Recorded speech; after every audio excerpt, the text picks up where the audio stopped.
नमस्कार मित्रों, स्वागत है आप सबका मेरे YouTube चैनल पर। मैं वंदना सुखवाल आप सबको शिक्षक दिवस की बहुत बहुत शुभकामनाएं देती हूं। और आज मैं आपके सामने लेकर आई हूं एक और प्रश्न पत्र जो रीट 2015 में आ चुका है। देखते हैं इसके प्रश्न संख्या 61। तो माँ सरस्वती के चरणों में नमन करते हुए शुरू करते हैं। सेठ ने नौकर को पैसे दिए वाक्य हैं। ए द्विकर्मक, बी कर्तृपूरक, सी कर्म पूरक, डी अकर्मक। तो यहाँ आंसर होगा हमारा ऑप्शन ए द्विकर्मक। घाट घाट का पानी पीना मुहावरे का अर्थ है। ए विभिन्न नदियों का जल पीना, बी एक नदी के विभिन्न घाटों का पानी पीना, सी एक स्थान पर न रहना, डी देश विदेश का व्यापक अनुभव होना। तो अगर अर्थ की दृष्टि से देखा जाए तो यहाँ आंसर ऑप्शन डी होगा, लेकिन ये क्वेश्चन गया था बोनस में। ठीक है। प्रश्न संख्या 63। मैं उस लड़की से मिला था जिसकी किताब खो गई। यह वाक्य ए सरल वाक्य है, बी मिश्र वाक्य है, सी संयुक्त वाक्य है, डी कर्तृ वाक्य है। तो यहाँ आंसर होगा हमारा ऑप्शन बी मिश्र वाक्य है। ऐसे वाक्य जिसमें एक प्रधान वाक्य हो और एक आश्रित उपवाक्य हो तो वहाँ पर मिश्र वाक्य होता है। तो देखिए, मैं उस लड़की से मिला था जिसकी किताब खो गई थी। तो यहाँ एक प्रधान वाक्य है और एक आश्रित उपवाक्य है। ठीक है। अगला प्रश्न देखेंगे, प्रश्न संख्या 64। शेर की तरह दहाड़ने वाले आप भीगी बिल्ली कैसे बन गए? रेखांकित पदबंध हैं। ए विशेषण पदबंध, बी सर्वनाम पदबंध, सी संज्ञा पदबंध, डी क्रिया पदबंध। तो देखिए, शेर की तरह दहाड़ने वाले आप यहाँ सर्वनाम है, तो यहाँ पर आंसर होगा ऑप्शन बी सर्वनाम पदबंध। प्रश्न संख्या 65। अपराधी ने सारी बातें साफ साफ कह दी। वाक्य में साफ साफ अव्यय है। ए विस्मयादि बोधक, बी संबंध बोधक, सी क्रिया विशेषण, डी समुच्चय बोधक। तो देखिए, कह देना यहाँ क्रिया है और कहा कैसे है? साफ साफ। तो यहाँ होगा ऑप्शन सी क्रिया विशेषण। अगला देखिए, निगमन विधि ए अमनोवैज्ञानिक विधि है, मनोवैज्ञानिक विधि है, कुछ कह नहीं सकते, डी उक्त कोई नहीं। तो निगमन विधि अमनोवैज्ञानिक विधि मानी जाती है क्योंकि इसमें सीधे ही नियम बता दिए जाते हैं, कोई क्रियाविधि नहीं होती है। ठीक है। प्रश्न संख्या 67। पाठोपरांत मूल्यांकन किसे कहते हैं? ए पाठ पढ़ाने से पूर्व का, बी पाठ पढ़ाते समय का, सी पाठ पढ़ाने के बाद का, डी घर पर का। तो यहाँ पाठ धन उपरांत, तो पाठ के बाद का मूल्यांकन पाठोपरांत मूल्यांकन कहलाता है। तो पाठ पढ़ाने से पूर्व का पाठ पूर्व, पाठ पढ़ाते समय पाठांतर्गत और पाठ पढ़ाने के बाद का पाठोपरांत। प्रश्न संख्या 68। प्रारंभिक अवस्था में बालक भाषा सीखता है। ए निरीक्षण अनुकरण श्रवण द्वारा, बी निरीक्षण श्रवण अनुकरण द्वारा, सी श्रवण निरीक्षण अनुकरण द्वारा, डी श्रवण अनुकरण निरीक्षण द्वारा। तो ऑप्शन सी श्रवण निरीक्षण अनुकरण द्वारा। बालक किसी भी चीज़ को पहले सुनते हैं, फिर उसके बारे में निरीक्षण करते हैं, उस पर विचार करते हैं और फिर उसका अनुकरण करते हैं। प्रश्न संख्या 69 देखिए, वाक्य विश्लेषण के शिक्षण हेतु उपयुक्त विधि है। ए आगमन विधि, बी निगमन विधि, सी गीत अभिनय विधि, डी उक्त सभी। तो वाक्य का विश्लेषण करना है तो ऑप्शन ए आगमन विधि। प्रश्न संख्या 70। वाक्य की पूर्णता के लिए आवश्यक है। ए योग्यता, बी आकांक्षा, सी आसक्ति, डी उक्त सभी। तो वाक्य की पूर्णता के लिए सभी आवश्यक हैं। प्रश्न संख्या 71। मौन वाचन से क्या लाभ है? ए ज्ञान की वृद्धि, बी अवकाश के समय का सदुपयोग, सी खरीदी गई किताब का सदुपयोग, डी शारीरिक वृद्धि। तो ऑप्शन ए भी करेक्ट माना गया था और बी भी। ज्ञान का समय, मौन वाचन से ज्ञान की वृद्धि भी होती है और समय का सदुपयोग भी होता है। प्रश्न संख्या 72। बालक परिवार में रहकर कैसी भाषा सीख जाता है? सांकेतिक भाषा, लिखित भाषा, बोलचाल की भाषा, कोई नहीं। तो परिवार में रहकर बोलचाल की भाषा सीखता है बालक। प्रश्न संख्या 73। समतल पर बिखरी सामग्री को बहुत तेज प्रकाश द्वारा पर्दे पर प्रतिबिंबित किया जा सकता है?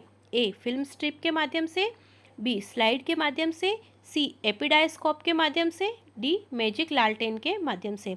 तो ऑप्शन सी, एपिडायस्कोप के माध्यम से।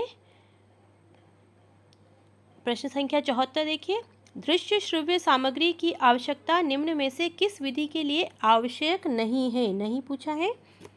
समस्या समाधान विधि, बी. व्याख्यान विधि, सी. योजना विधि, डी. उपरोक्त सभी। तो हमारा आंसर होगा ऑप्शन बी, व्याख्यान विधि। व्याख्यान विधि के अंतर्गत दृश्य श्रव्य सामग्री की आवश्यकता नहीं है।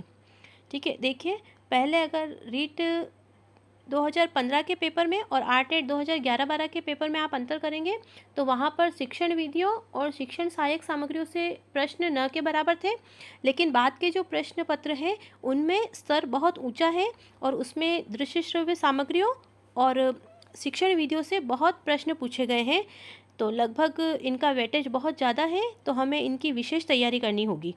ठीक है, अगला देखेंगे, निम्न में से प्रक्षेपित सामग्री नहीं है। देखिए 3 प्रश्न तो यही हमारे सामने हैं। Film, B. Opaque projection, C. Bulletin board, D. Film खंड। तो ऑप्शन सी, बुलेटिन बोर्ड प्रक्षेपित सामग्री नहीं है। तो फिर बुलेटिन बोर्ड किस प्रकार की सामग्री है? तो दृश्य सामग्री या प्रदर्शन सामग्री। प्रश्न संख्या 76 देखिए, शिक्षण में सबसे महत्वपूर्ण कार्य है? विषय निर्धारण, बी. उद्देश्य निर्धारण, सी. बिंदु निर्धारण, डी. समय निर्धारण।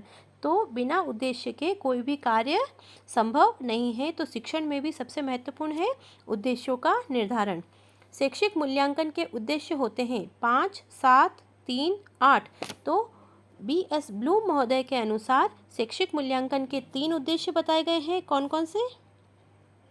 ज्ञानात्मक,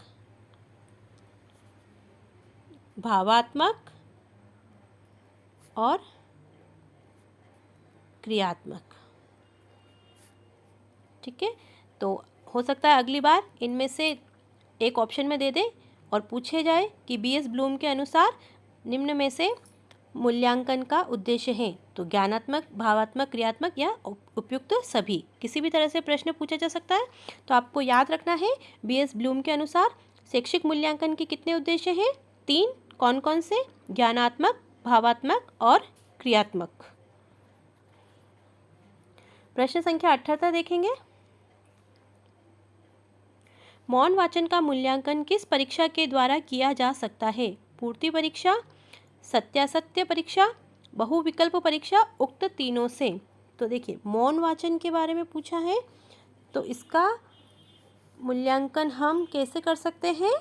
उपयुक्त 3 ही विधियों से किया जा सकता है मौन वाचन का मूल्यांकन।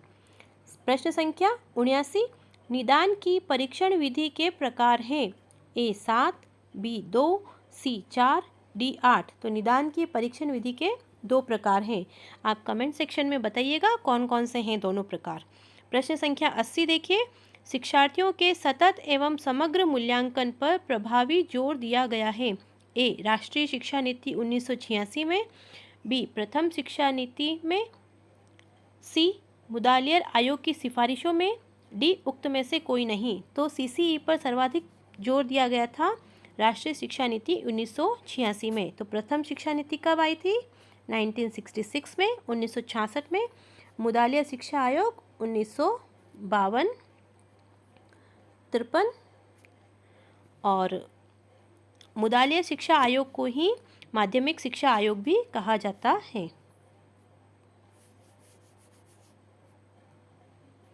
तो अगले प्रश्न हो सकता है प्राथमिक शिक्षा नीति से और मुदालियर आयोग से भी बन सकते हैं, तो इसके बारे में भी हमें जानकारी होना जरूरी है। अगला देखिए, गद्यांश पर आधारित प्रश्न आए हैं। गद्यांश देखेंगे, गत 20 वर्षों में भारत के प्रत्येक नगर में कारखानों की जितनी तेजी से वृद्धि हुई है उससे वायुमंडल पर बहुत प्रभाव पड़ा है, क्योंकि इन कारखानों की चिमनियों से 24 घंटे निकलने वाले धुएं ने सारे वातावरण को विषाक्त बना दिया है। सड़कों पर चलने वाले वाहनों की संख्या में तेजी से होने वाली वृद्धि भी वायु प्रदूषण के लिए पूरी तरह उत्तरदायी है। आज असंख्य प्रकार की सांसें क्षमा कीजिएगा, आज असंख्य प्रकार की सांस और फेफड़ों की बीमारियां आम बात हो गई है। बढ़ती हुई जनसंख्या, लोगों का शहरों की ओर पलायन भी अप्रत्यक्ष रूप से प्रदूषण का कारण है। शहरों की बढ़ती जनसंख्या के लिए सुविधाएं जुटाने के लिए वृक्षों और वनों को निरंतर काटा जा रहा है। प्रश्न संख्या 81, उपर्युक्त गद्यांश में तद्भव शब्द है। ए धुएं, बी वृद्धि, सी वायु, डी प्रदूषण। तो यहाँ तद्भव शब्द होगा धुएं। इकारांत शब्द से निर्मित बहुवचन है। बहुवचन पूछा है, कौन सा इकारांत शब्द से बना हुआ? बी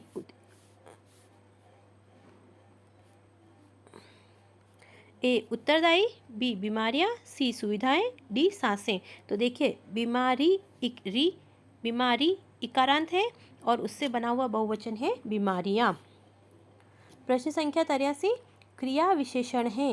देखिए फिर से क्रिया विशेषण का प्रश्न। तेजी से होने वाली वृद्धि, बी फेफड़ों की बीमारियां, सी शहरों की ओर पलायन, डी निरंतर काटा जा रहा है। तो क्रिया कहाँ है? काटा जा रहा है में, और कैसे काटा जा रहा है? तो निरंतर। तो क्रिया की विशेषता बता रहा है। यहाँ आंसर होगा ऑप्शन डी, निरंतर काटा जा रहा है, क्रिया विशेषण है। 84, निम्नलिखित में से सार्वनामिक विशेषण हैं। देखिए विशेषण से बहुत ज़्यादा प्रश्न आए हैं। इन कारखानों, बी 2400 घंटे, सी गत 20 वर्षों, डी असंख्य। तो देखिए सर्वनाम कहाँ आया है? इन। तो ऑप्शन ए हमारा आंसर हो जाएगा। प्रश्न संख्या 85, निम्नलिखित में से कौन सा अपूर्ण वर्तमान प्रयोग है? ए आम बात हो गई है, बी वनों को निरंतर काटा जा रहा है, सी वायुमंडल पर बहुत प्रभाव पड़ा है, डी सारे वातावरण को विषाक्त बना दिया है। तो ऑप्शन बी वनों को निरंतर काटा जा रहा है। अगला देखिए प्रश्न संख्या 86, काव्यांश है, उसके आधार पर काव्यांश देखेंगे।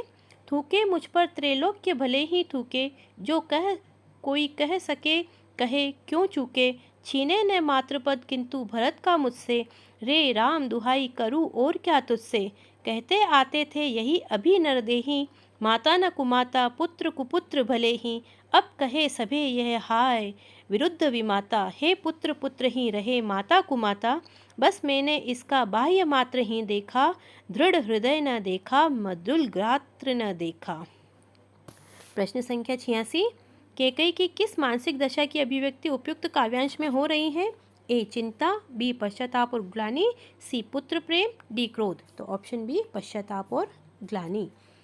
87, उपयुक्त काव्यांश का मूल भाव है, छीने न मातृपद किंतु भरत का मुझसे, बी कहते आते थे यही अभी नरदेही, सी जो कोई जो कह सके, डी बस मैंने इसका बाह्य मात्र ही देखा। तो यहाँ ऑप्शन होगा हमारा डी, बस मैंने इसका बाह्य मात्र ही देखा। तो यहाँ पर कैकेयी भरत को पहचान नहीं पाई, उसकी शक्ति को नहीं पहचान पाई, इसलिए उसने इस प्रकार के शब्द का प्रयोग किया है। 88, बस मैंने इसका बाह्य मात्र ही देखा कथन का भाव है। देखिए अगला प्रश्न इससे ही बन गया। कैकेयी ने भरत को समझा नहीं, बी भरत की शक्ति को पहचान गई, भरत के मन को न समझ पाई, वह माता का कर्तव्य न कर सकी। तो ऑप्शन सी भरत के मन को न समझ पाई। प्रश्न संख्या 89, इस काव्यांश में मूल विचार है, हे पुत्र पुत्र ही रहे माता कुमाता, बी अब कहे सभी यह हाय विरुद्ध विमाता, सी हे राम भरत को क्षमा कीजिए, डी हे राम दुहाई करूं और क्या तुझसे। तो देखिए ये प्रश्न गया था बोनस में। ठीक है, अंतिम प्रश्न है प्रश्न संख्या 90, इस काव्यांश का शिल्प सौंदर्य है, ए बाह्य मात्र मृदुल गात्र जैसे तत्सम शब्दों के कारण, बी सरल और सहज भावावेगमयी भाषा के कारण, सी माता न कुमाता पुत्र कुपुत्र उक्ति के कारण, डी थूके मुझ पर त्रैलोक्य भले ही थूके उक्ति के कारण। तो ऑप्शन बी सरल और सहज भावावेगमयी भाषा के कारण काव्यांश का शिल्प सौंदर्य है। तो ये थे मित्रों रीट 2015 में हिंदी भाषा से आए हुए प्रश्न और उनके उत्तर। आशा करती हूँ आपको वीडियो पसंद आया होगा। वीडियो को पूरा देखने के लिए बहुत बहुत धन्यवाद। वीडियो को लाइक कीजिए, शेयर कीजिए और चैनल को सब्सक्राइब कीजिए। फिर से आप सबको शिक्षक दिवस की बहुत बहुत शुभकामनाएं। आशा करती हूँ आप अपने उद्देश्य में सफल हो। जय भारत, जय हिंद।